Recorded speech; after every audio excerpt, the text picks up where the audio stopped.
নমস্কাৰ সকলোকে স্বাগতম জনাইছো আসাম কেৰিয়াৰ পইণ্ট ইউটিউব চেনেলৰ অন্য এটা নতুন ভিডিঅ'লৈ বন্ধুসকল আশা কৰিছো আপোনালোক সকলোৱে ভালে আছে আৰু আপোনালোকৰ আগন্তুক পৰীক্ষাৰ বাবে প্ৰস্তুতি ভালদৰে চলি আছে আজিৰ এই ভিডিঅ'টিত আমি আপোনালোকৰ আগন্তুক অনুষ্ঠিত হ'ব লগা এডিআৰই গ্ৰেড 3 গ্ৰেড 4 আৰু আসাম পুলিচৰ লিখিত পৰীক্ষাৰ বাবে 30টা অতিকৈ গুৰুত্বপূৰ্ণ প্ৰশ্ন আলোচনা কৰিম এই 30টা প্ৰশ্নৰ ভিতৰত আপোনালোকে কিমানটা প্ৰশ্ন শুদ্ধ উত্তৰ কৰিব পাৰে আমাক কমেণ্টত শেষত জনাই দিব তো বলক এতিয়া আমি প্ৰশ্নসমূহ আলোচনা কৰো প্ৰথম প্ৰশ্নটো হৈছে What was Mahavir formerly known by? Mahavir পূৰ্বতে কি নামেৰে জনাজাত আছিল? শুদ্ধটো অপচন বি বৰ্ধমান বুলি। তো মহাবীৰক পূৰ্বতে বৰ্ধমান বুলি জনা গৈছিল। তেওঁ আছিল জৈন ধৰ্মৰ 24তম তীৰ্থংকৰ আৰু তেওঁৰ জন্ম হৈছিল খ্ৰীষ্টপূৰ্ব 540 চনত বৰ্তমান বিহাৰৰ বৈশালীৰ ওচৰৰ কুণ্ডগ্ৰাম নগৰ ঠাইত। তো মনত ৰাখিব 540 খ্ৰীষ্টপূৰ্বত মহাবীৰৰ জন্ম হৈছিল ইম্পৰ্টেন্ট পইণ্ট হয় ভালদৰে মনত ৰাখিব নেক্সট কোৱেশ্চনটো চাওক The painting in the caves of Ajanta depict the story of which religion অজন্তাৰ গুহাত থকা চিত্ৰবোৰে কোন ধৰ্মৰ কাহিনী প্ৰদৰ্শন কৰে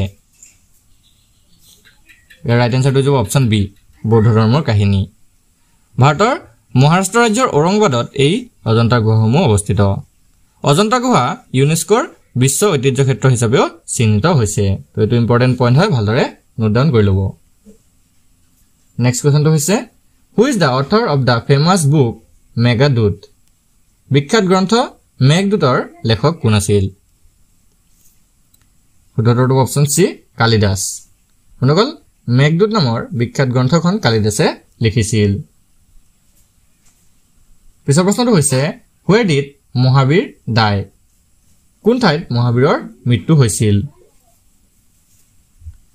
অপচন কেইটাৰ ভিতৰত কাৰেক্ট আনসাৰটো হ'ব অপচন এ পাৱাপুৰী অনুগত মহাবীৰৰ মৃত্যু হৈছিল 72 বছৰ বয়সত খ্ৰীষ্টপূৰ্ব 468 চনত পাটনাৰ ওচৰৰ পাৱাপুৰী নামৰ ঠাইত নেক্সট কোৱেশ্চনটো হৈছে in what language were the Jatakas written জাতকবোৰ কি ভাষাত লিখা হৈছিল শুদ্ধটো অপচন বি পালি বনল জাতকসমূহ পালি ভাষাত লিখা হৈছিল নেক্সট কোৱেশ্চনটো হৈছে ইন হুইচ ইয়াৰ ওয়াজ দা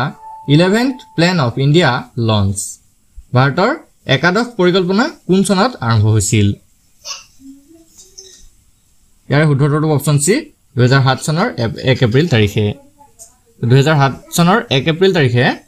একাদশ পৰিকল্পনা আৰম্ভ হৈছিল পিছৰ প্ৰশ্নটো হৈছে in which year was the north eastern council form অৰ্থাৎ উত্তৰ পূব পৰিষদ কোন চনত গঠন কৰা হৈছিল অনুগলে শুদ্ধটো অপচন বি 1971 চনত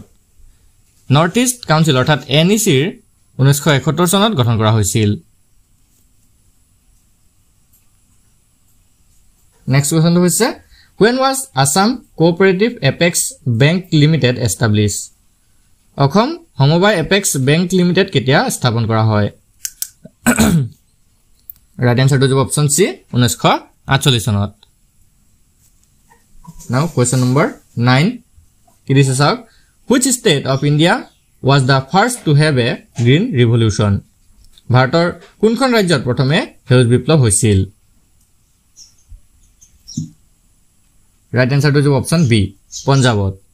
ভাৰতৰ পঞ্জাৱত 1960 চনৰ শেষৰ পালে সেউজ বিপ্লৱৰ আৰম্ভণি হৈছিল নেক্সট প্ৰশ্নটো হৈছে which state of India is called the spice garden ভাৰতৰ কোনখন ৰাজ্যক মছলাৰ বাগিচা বুলি কোৱা হয় খুব ইম্পৰ্টেন্ট প্ৰশ্ন হয় ৰাইট আনসাৰ হ'ব অপচন এ কেৰালা অনুগল কেৰালাৰ ইডুক্কি আৰু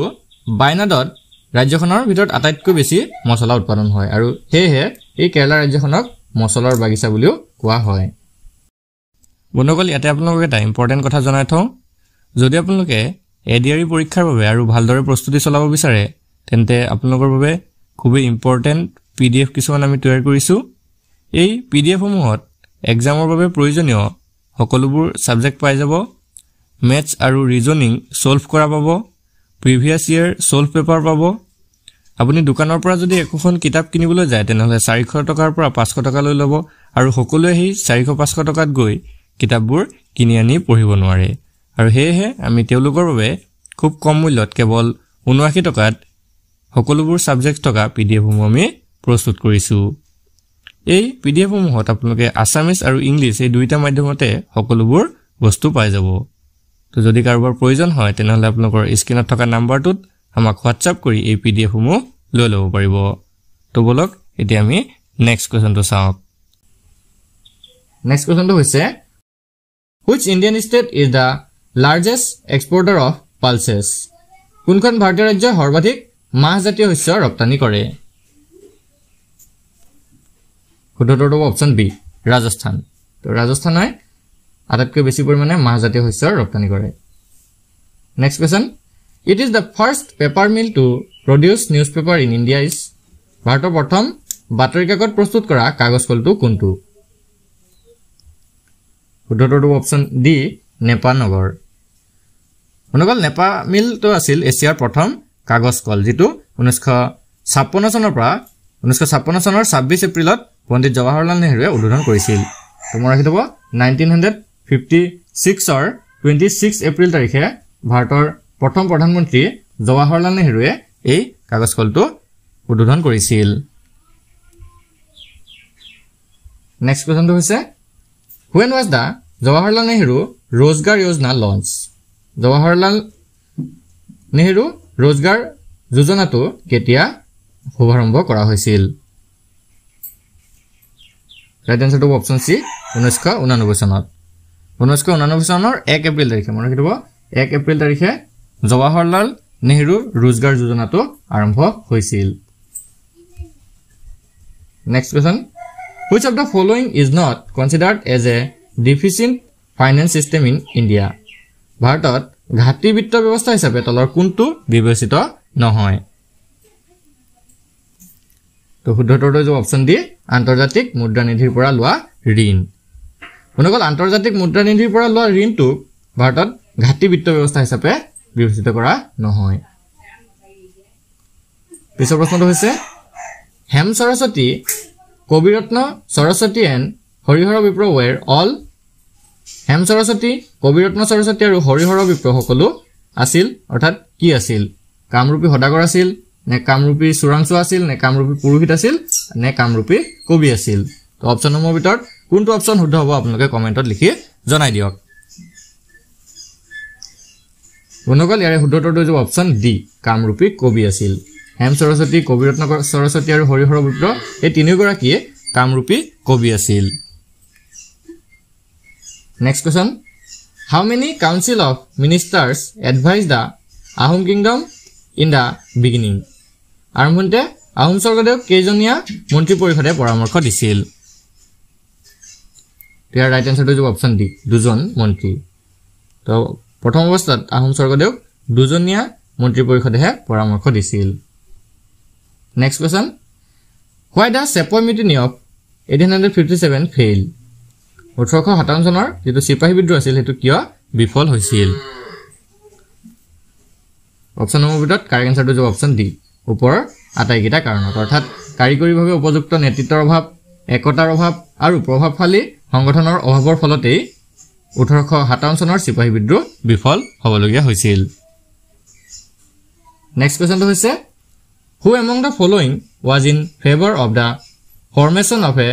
separate Muslim state? তলৰ কোনজন এখন পৃথক মুছলিম ৰাজ্য গঠনৰ পক্ষপাতী আছিল?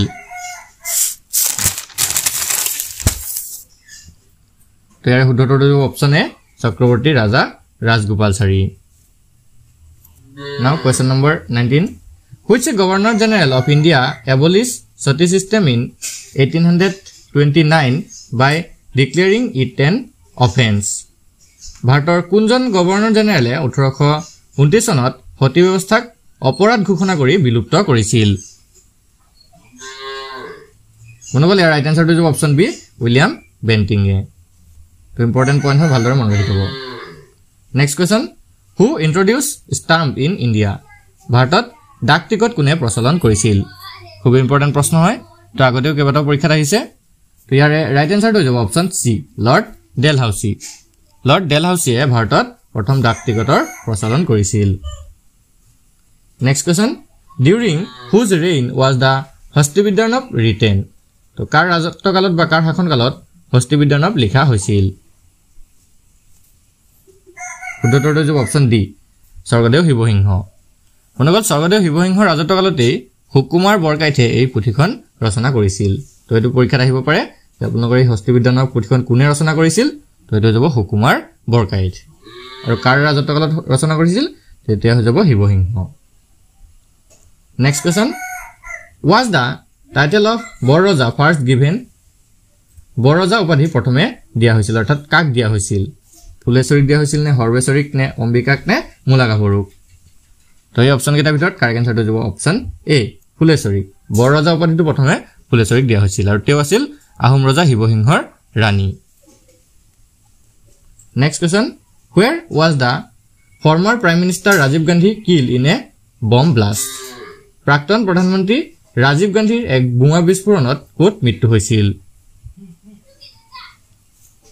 ৰাইট আনসাৰটো হ'ব অপচন বি শ্ৰী পেৰাম্বুদুৰত তো শ্ৰী পেৰাম্বুদুৰত তামিলনাডু ৰাজ্যৰ শ্ৰী পেৰাম্বুদুৰত কি নাম যায়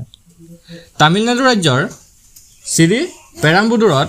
1991 অৰ্থাৎ 1991 চনৰ 21 মে তাৰিখে সংঘটিত এক বোমা বিস্ফোৰণত প্ৰাক্তন প্ৰধানমন্ত্ৰী ৰাজীৱ গান্ধীৰ মৃত্যু হৈছিল তো সনটো ইম্পৰ্টেন্ট হয় মনত ৰাখিব 1991 আৰু 21st মে অৰ্থাৎ 21 মে তাৰিখে আৰু কেনেডাৰ মৃত্যু হৈছিল বোমা বিস্ফোৰণত মৃত্যু হৈছিল next question who was the first Indian air chief to command the Indian Air Force ভাৰতীয় বায়ুসেনাৰ কমান্ডাৰ প্ৰথম ভাৰতীয় বায়ু প্ৰধান কোন আছিল Right answer option A Subrata Mukherjee. Next question who among the following was the first Indian economic thinker? তলৰ কোনজন প্ৰথম ভাৰতীয় অৰ্থনৈতিক চিন্তাবিদ আছিল মনগল ইয়াৰে শুদ্ধটো হ'ব অপচন বি দাদাভাই নৌৰোজী তো দাদাভাই নৌৰোজী আছিল প্ৰথম ভাৰতীয় অৰ্থনৈতিক চিন্তাবিদ Next question who was the first to introduce cremation among the Ahom আহোমসকলৰ মাজত দাহ কোনে প্ৰথমে প্ৰচলন কৰিছিল অৰ্থাৎ মৃত দাহ কোনে প্ৰথমে প্ৰচলন কৰিছিল মনগল ইয়াৰে শুদ্ধটো হ'ব অপচন এ ফুলেশ্বৰী কোঁৱৰীয়ে তো আহোমসকলৰ মাজত